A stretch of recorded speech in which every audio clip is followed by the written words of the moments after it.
Okay, welcome back to Nick Lenz's Comic Corner Classic / Known Classics. This is episode number 1412 and Doubleshot number 1306. I have two Marvel trades. One that's actually came out a few years ago. The other one came out 6 years ago. First of it is Falcon, Take Flight. Yeah, this collects the entire second volume of Falcon. The original volume was a 4-issue miniseries released back in the 80s, which is actually a lot more better written than this. Yes. Coming out right after Secret Empire. Yeah, in my opinion, this was a terrible idea. Why the heck would you revert him back to being Captain America after 3 years of character development as Captain America? Oh, achoo. Like, Marvel's allergic to character development for certain characters for no reason. So what did Marvel do? They took away the shoe from him because some people at Marvel didn't like the fact he was Captain America. Oh, and by the way, they actually had this stigma from what I heard in the Falcon Winter Soldier series, which I still haven't watched yet. I will eventually watch it soon. Now, this short-lived comic book is written by Rodney Barnes. Artwork by Joshua Cassera and Sebastian Cabrera. Yes. Coming off the heels of Secret Empire, so Falcon's a series of missions. Oh, and by the way, he spends his whole series in Chicago, which makes it the first ongoing series Marvel Comics to be set in Chicago since the short-lived Nighthawk series. But this one managed to last 2 issues longer. Yep, and it felt as though this one went through like 5 or 6 different story arcs in just 8 issues. Like, okay. We have where Falcon is training his new partner, his third partner in 3 years. First being Ian Rogers, and then the second Falcon, which he does show up in here, and the Patriot. Now, Patriot himself, this is not the original Patriot. This is not even the successor from Young Avengers. This is a new one to show up Secret Empire. I remember hearing that Mount Vertigo said this should not have been a new character. This should have been the previous Patriot coming out of retirement. Nope, create a brand new character, as far as I know, for no reason at all. So, we have the Falcon dealing with stuff that's not help his alley. Dealing with a bunch of supernatural threats. Like he encounters Blackheart, Mephisto. We also have guest appearances booked by Damian Hellstrom, Dr. Voodoo, Deacon Frost. Yes, Deacon Frost. You might be thinking, Deacon Frost. Does that mean Blade's here? Oh, heck yes, Blade is here. We have the second Falcon here. Heck, Misty Knight, who woman is supposed to be Sam's girlfriend. She didn't show up in issue 6. Yes, 6. I'm like, really? Yeah. There's like a bunch of other things on it. Like, what exactly is the story here? Just basically, you can kind of think of this as Falcon having a bunch of series of random encounters for 8 issues. That's the best way to sum up this series. Also, I am not really a big fan of the interior artwork. Like, look at this back cover artwork. That is really good. I love the cover art here. But in my opinion, the weakness of this book comes with the interior artwork. Oh yeah, and by the way, Falcon does his pose a lot in the book. Oh, not basically bending down. Him doing, ah! He's like, he's trying to scare people. I'm like, seriously, why the heck is Falcon, why is Falcon drawn this way for? It makes no freaking sense. And also, I'm not really thinking of this cover logo. Oh yeah, let's have Sam Wilson slice up the vibranium shield on the damn cover. By the way, he doesn't do this all. It's just symbolic of him being Captain America. Yes. Now, aside from the bunch of random comments, the only thing I like about this book, aside from the characters, is the coloring. The coloring of this book, I like the colors. It's all really good. The artwork is okay at best. The weakness of this book is the writing. You're probably thinking, why did you get this? Because I want to review it. Oh yeah, and here's the thing. This series will probably cancel after 8 issues without resolving any of the storylines that was established by this series. Heck, at one point in this series, we had this strange thing where the mayor of Chicago was a demon. No, it was not Mephisto, some random demon. And at one point, Sam's in jail. Then he gets out. The only story you can kind of say the result of this anything was the whole thing with him and his soul being exorcised out. That was the only thing resolved by the end of this thing. Which I was like, and when series is, and people are like, what was the point of doing this? No, seriously, what was the point of this series? Get the book a 7 out of 10. It's not that good of a book. There's some good ideas here. I like how the characters are written. That's not the issue. It's just that when you read this book, it seems like a series of random events. That's the best way just at the Falcon series. Oh, and by the way, what the heck they do with the Falcon once the series over with? Let's see. Not much. One thing, he went back to being a supporting character in Captain America. I'm like, really? Why the heck would you do that for? That, by far, was one of the dumbest decisions Marvel can make. You turn back being Falcon, and you basically regressed him 20 years for no reason. Basically, he's back to square one, being a supporting character in Captain America. I mean, he hasn't done this since, what, the 80s? I mean, I thought we moved beyond this. The guy is his own character. I mean, I don't mind the fact he's got partners. That's not the issue.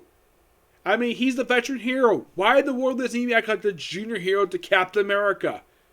In my opinion, it's a stupid idea, and Falcon needs to do something else aside from hanging out with Captain America. Do his own thing. Oh, and by the way, the whole thing was related to Misty Knight, like once the series wraps up, is it ever mentioned again? No, it never is. It's been 4 years since the series ended, and Miss Knight's relationship with Samuel, which, by the way, this is a Rick Remender setup, which, okay, which I'm also kind of thinking, like, what was wrong with her hooking up, her being in a relationship with Iron Fist? She was dating him since the 70s, and yet, it looked like they're going to get married, and then someone's like, no, we're not going to have her get married, and let's have her lie being pregnant, and have her hook up with Paladin briefly, which that went nowhere. And then she hooked up with Sam Wilson. That felt like basically the way it was written in the Rick Remender and in, well, set up the Rick Remender, mostly Nick Spencer doing this, where it felt as though the relationship was progressing a little bit. It seems as though Sam was happy being with Misty. But, nope, let's just ignore it and have him basically go back to being Captain America's junior partner. Really? Have him be a mentor to younger heroes. No, let's turn back time to 1980 something, where he's actually more like the 70s, where he's Captain America's junior partner again. Yeah. Thank you, Marvel, for pretty much almost ruining Falcon. They pretty much ruined him anyways. Alright, moving on to something else. This is from the event Secret Wars, Warzone Armor Wars. Yes, this particular book is a nod to the classic Armor Wars storyline from 1970s. Now, who writes this book? James Robinson. Yep, another miniseries written by him. Though, this one's quite unique. This one's written by him, but it's got 2 artists. This one contains Armor Wars. It's a 5-issue miniseries, along with a half-issue. Which, that I thought was quite strange. Even today, it's been 6 years since this issue came out. I'm like, really? Why the heck are we doing this half-issue again? As far as I can tell from Marvel, this is the first half-issue they've done since the 90s. Like, what was the whole idea of doing this? By the way, this is not written by the artist who did the main book, which I kind of wish they had this artist book. By the way, who does his artwork? Mark Bagley. Yep. He does just the half issue. The main miniseries by Marco Terracara. Yeah, basically, here's the premise of this one. Okay, so everybody in Techopolis, this is a continuation from Karen Gillian's run for the book, basically an alternate version of it. It says, you can think of this book as much a continuation of Karen Gillian's ideas for the book, but it's an alternate continuity, where apparently everybody in this whole city wears armors. But there's a reason why. Because apparently there's a virus in the atmosphere for the city where everybody's got to wear armor for some strange, or for this reason. And it's a mystery of where this virus came from. It's not revealed to like the 5th issue where the heck this came from. Apparently it was created by Howard Stark in order to get people to buy his armor. So I'm like, really? Oh, and they also have, at the end of the first issue, we had the death of, get this, Peter Urich. Which, when I heard, I'm like, really? Like, why the heck would they make Peter Parker the nephew of Ben Urich? Or are they saying that Peter Urich is supposed to be a stand-in for Fjord Urich? I don't know, they don't mention much about Spider-Man here. They do have Will Smith up in here. And also, Arnold Stark is in here, though he's not wearing the correct armor. Like, here's Arnold Stark, and he's wearing the Iron Man 2020 outfit. Though with more different colors. Yeah, apparently Stark won't continue, and apparently here's the thing. Stark basically kills off two people. There's a murder mystery in here who killed Peter Urich, a.k.a. Spider-Man. And it was Tony Stark. Why? Because apparently the virus apparently made apparently there's this natural inhibitor that made people crazy. And apparently Peter found out about it, so he killed him. And he also killed Rhodey as well.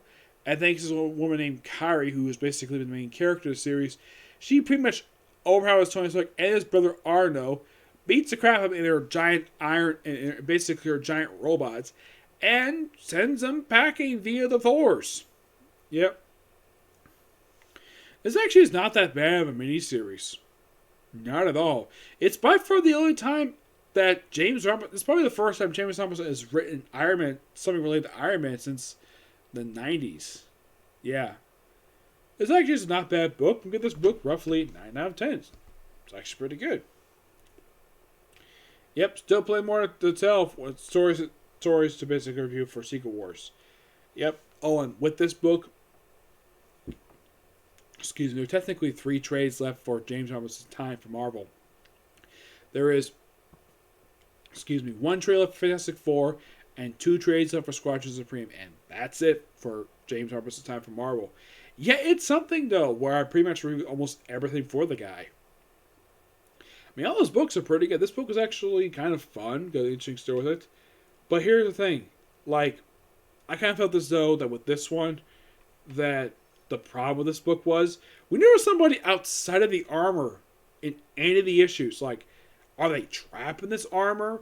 Do they have to wear this armor 24/7? We never really get a full story about that. It's weird, though, to see, like, well, let's see. Peter Parker wearing, like, what it looked like in here. Yeah, this apparently is Spider-Man in this world. Here's Iron Man. He looks like typical Iron Man. I love the way he's drawn. He looks really good here. Now, as in the case of Peter Urich, I don't know why I say Peter Parker. Here's Spider-Man. That's him. Yep. Apparently, it was like a very like a superhero here, which that was quite interesting. Yeah. I kind of thought this though they probably should have found a way to, like, as soon as they took down the Starks, they should have basically found a cure for the virus. And as the case Doctor Doom, it's just a mild reference in here. Does this relate to the main book? Not really, no. It's basically treated like the way it's written here, it's most like a side story. I mean, there are a few miniseries that do tie into the main miniseries. This one does its own thing. It's self-contained. Doesn't really affect the story at all. Yep. So yeah, that's it for Singular Review, and that's it for videos tonight. Tomorrow, I expect to see at least one video coming tomorrow, and that'll be a review of the newest episode of the 7 Deadly Sins. Okay, next video. Bye.